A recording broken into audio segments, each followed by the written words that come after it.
It is July 16th, 2014. It's been quite a while since I have checked in.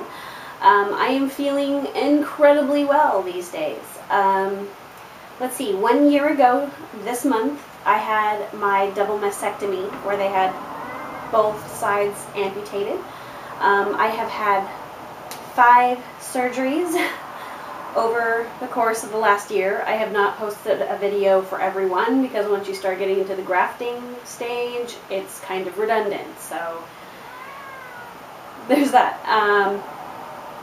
So I checked in with both my plastic surgeon and my oncologist this week. The appointment with the plastic surgeon was today. She basically just took a quick look at me. It's been about 6 weeks, 7 weeks since my last surgery, my most recent one. And that one was pretty much all grafting, and she took a peek at a small lump that had formed, that had popped up, that they just wanted to check. And of course, it was okay. There was nothing to it. I guess it was some of the piece of the fat grafting had like hardened into a small hard. After taking a look at me today, she was happy with how everything was kind of settling, and you know, the fat grafting, as they put it in, sometimes gets kind of lumpy and chunky and bleh. So it takes a while for your body to kind of soften it and it blends in better, I guess. So she wants to see me again in another 6 weeks, I think she said. Yeah, another 6 weeks. And then we'll decide if there's going to be some more grafting or if we can finally move on to the nipple reconstruction stuff. So, yes, I'm still without nipples, so... But, you know, that pales in comparison to, you know, the progress I have made, so I won't complain. Let's see, I saw my oncologist earlier in the week. When I had seen her, I think I had an appointment with her back in May. Let's see, I had started the tamoxifen and the Lupron injections last year in August. I was having a hell of a time with them together, especially. So she took me off the tamoxifen and I was just doing the Lupron injections. And I think for December or November, I can't remember which, I think it was November, instead of getting the monthly Lupron, she's like, why don't we do a 3-month injection and see how you do? It was terrible. I was terrible. I was so bad. I even got to a point where I felt like my daily quality of life was worse than when I was on chemo. I felt like when I was on chemo, I had the ability to kind of rise above it and choose to have a good attitude and be happy even though I was sick. And I don't know what it was, but with these hormone therapy, I just couldn't do that. I just kept getting lower and lower and darker and more tired, and the joint pain, I just couldn't cope with it, and it was just a lot of things that kept stacking up. And she wanted me to see a psychiatrist. I did have an appointment with a counselor, and the counselor was like, well, it seems like your problem is the medication, and nobody can change that but you and your oncologist, so you have to make that clear to her. So when I went in for I was supposed to get another, you know, I had gone back to the monthly injections, which was better than the 3-month injection, because it's a bit of a lower dose, but you have to go in more often.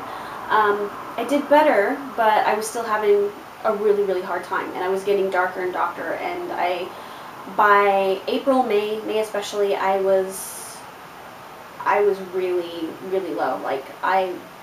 Like contemplating suicide low, which I know is insane. I mean, at the time I knew it was insane, because it's like, you know, you did all this, you've come this far, you fought this hard, you were able to, you know, stay positive through everything else, for the most part, except for bad days. You can't let it beat you now, kind of thing. But it just, I wasn't winning that one. So I told her that I have to quit. I have to take a break. I have to take a break. I'm gonna lose. I'm gonna lose my mind. I'm gonna do something stupid if I don't take a break, because it's just getting worse. It's not getting better. Just like every month, it was just getting worse. The depression, the darkness, the unwillingness to get out of bed, the inability to go to, I mean, the few things that I absolutely love in this world, I didn't care about. I didn't want to go do. I didn't want to, it was really bad. So she finally agreed, okay, yeah, I'll let you take a few months off and see how you feel. she was really convinced that there was some other issue that I needed to deal with, and it wasn't really all that related to the Lupron, because nobody has those kind of reactions. This has been the story of my entire experience through all of this. I keep hearing these words from you. Nobody reacts like that. Nobody has that bad of symptoms. No, you are just, yeah, I know I am. I'm sorry.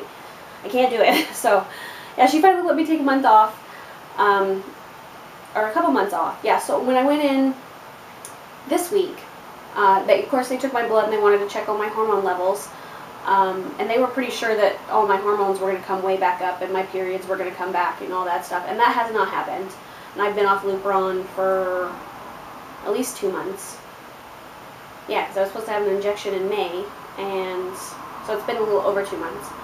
And I felt great. I mean, literally 3 weeks after I was supposed to get that injection, I was like, I felt like me again. I was motivated. I could, you know, it was just, I was me again. I guess I can't really break it down any other way than to say it was like, I became myself again. That's all I can say. I am lacking the ability to articulate, but I hope you understand what I'm talking about. You know, after checking what my blood work looked like and talking to me a little bit, she decided that, you know what, I don't think we should put you back on. I've never seen anybody react like that, but she said, you clearly are a different person now. And I was like, no, I'm myself now. That was not me. So, yeah, no more hormone therapy. I don't ever have to go back. I'm so happy. Yay. Feeling good. Happy. Myself again. So yeah, she wants to see me though again in a couple months, I think. I can't remember. October. I have to go back and see my oncologist again in October. And of course they'll do blood work and do, you know, a physical exam, and I'm sure she'll have questions about mood and symptoms and stuff. What else was I going to talk about? Oh yeah. So the reconstruction, unfortunately, is not finished. And again, I will be seeing her, my plastic surgeon, in about 6 weeks to kind of see what the next step is. But things, I feel like, are looking a lot better. Looking back, and hopefully I can get the video thing to work so we can I can at least see the progression of the images. I have some minor beefs, but in the scope of things, they're insignificant, and I really try not to get hung up on anything because it's really not that important now. I really want to be done with all the reconstruction stuff and you know, all of cancer stuff and get on with life. Yeah, so hopefully we can get a look at, you know, the progression, because it started with the complete double mastectomy where they took everything but left some skin, and I had the drains in for a few weeks, and then she did the surgery to place the expanders.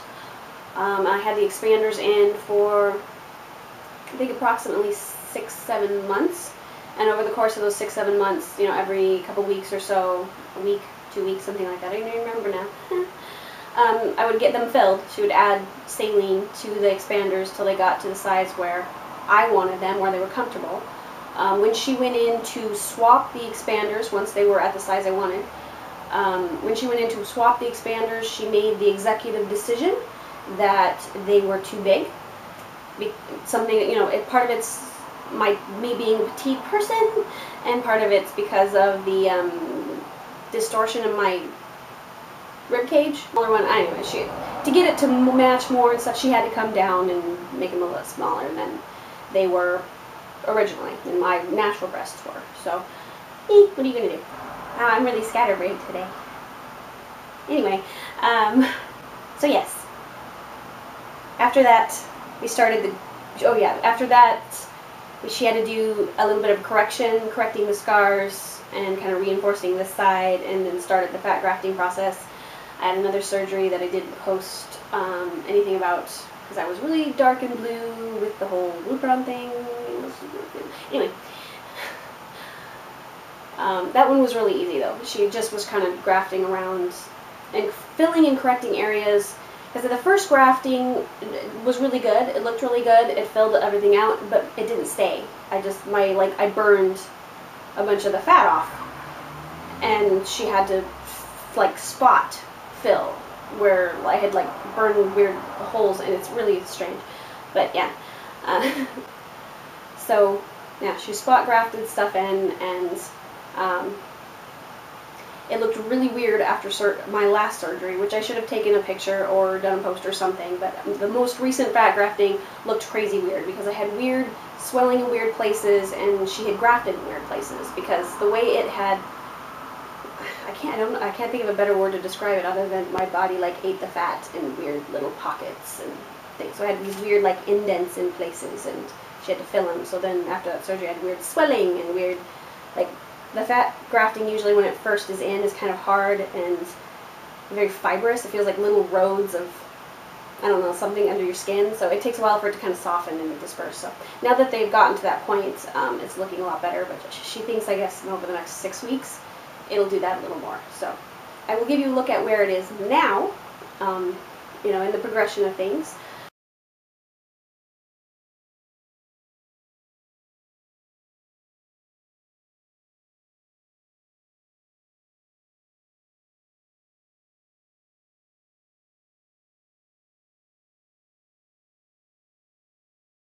The camera here. I think that's low enough, maybe not.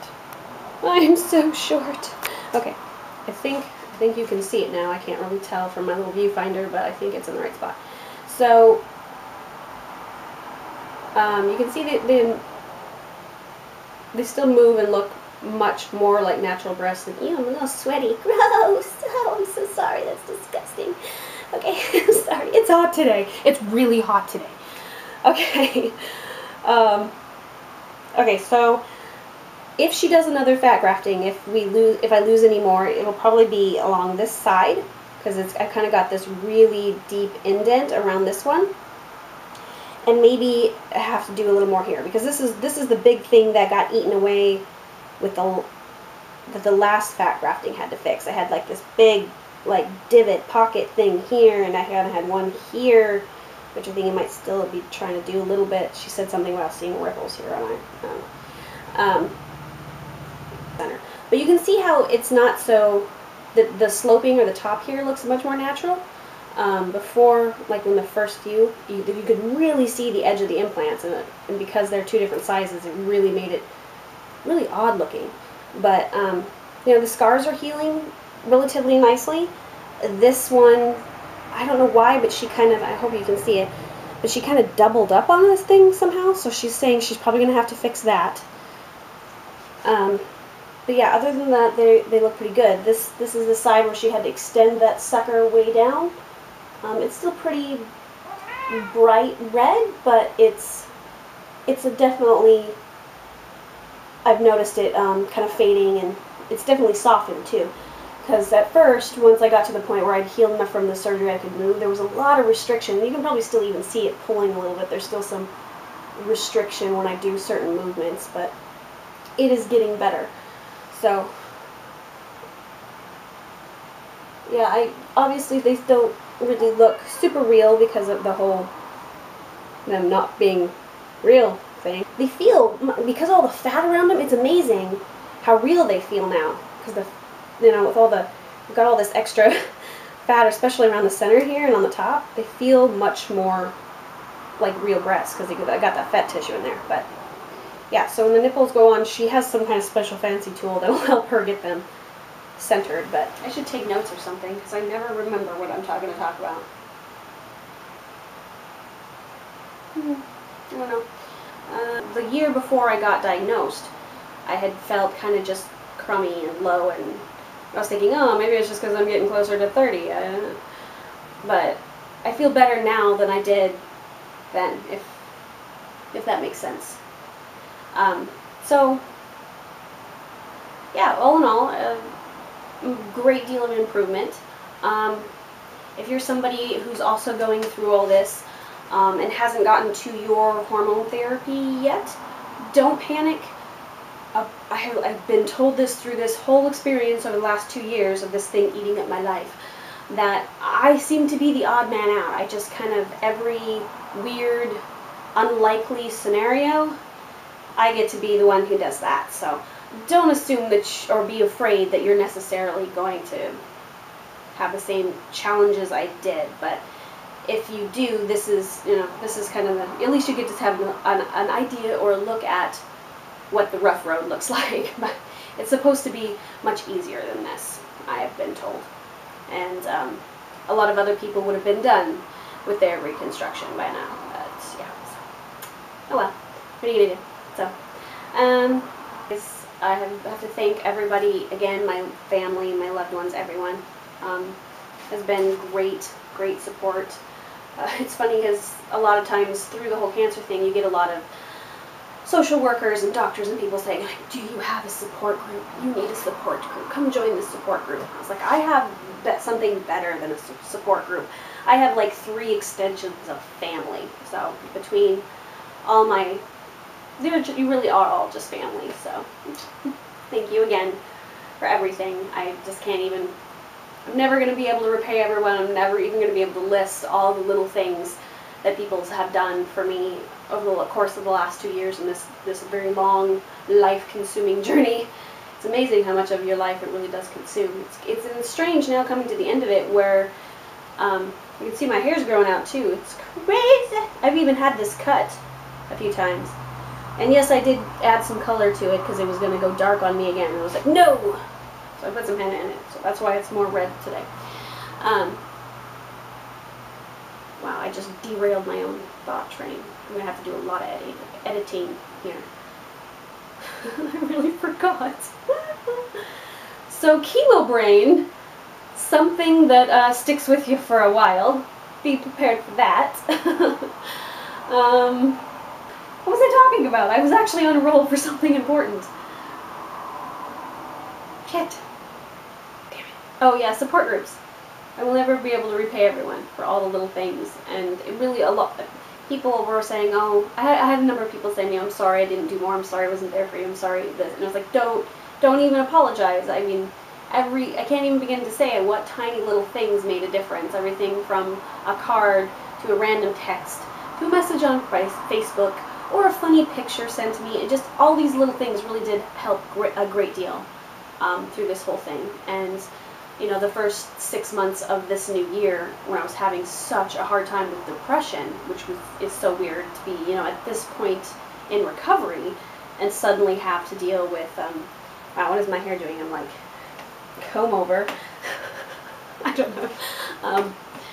To be at this point in recovery, and having to suddenly deal with this kind of depression when I wasn't really dealing with depression before. I mean, I had some days where I was like angry and, maybe a little bit of a pity party from now and then, but I was never really depressed until, the first January until about, late May. It was just really blue. And I'm thinking, you're such a freaking loser, you should be over this, stop feeling sorry for yourself, and I'm so angry at myself, but nobody else treated me that way. I mean, people, even when I didn't say anything, people would come over and be like, hey, how you doing, Tiger? Or, stuff like that, and just kind of little things to kind of cheer me up. So thank you for everything, for all the kind words, and just, like I said, I will never be able to even mention all the people and all the love and all the little things that really got me through.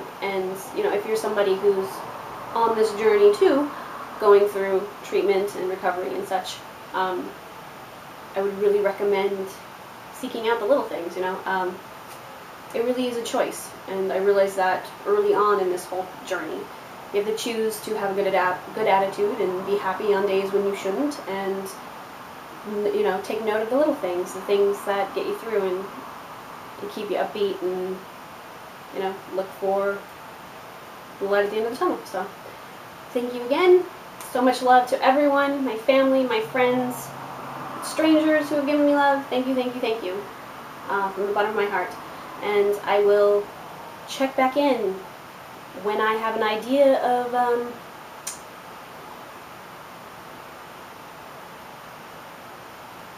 when I'm doing surgery and which surgery I will be doing next. Yeah.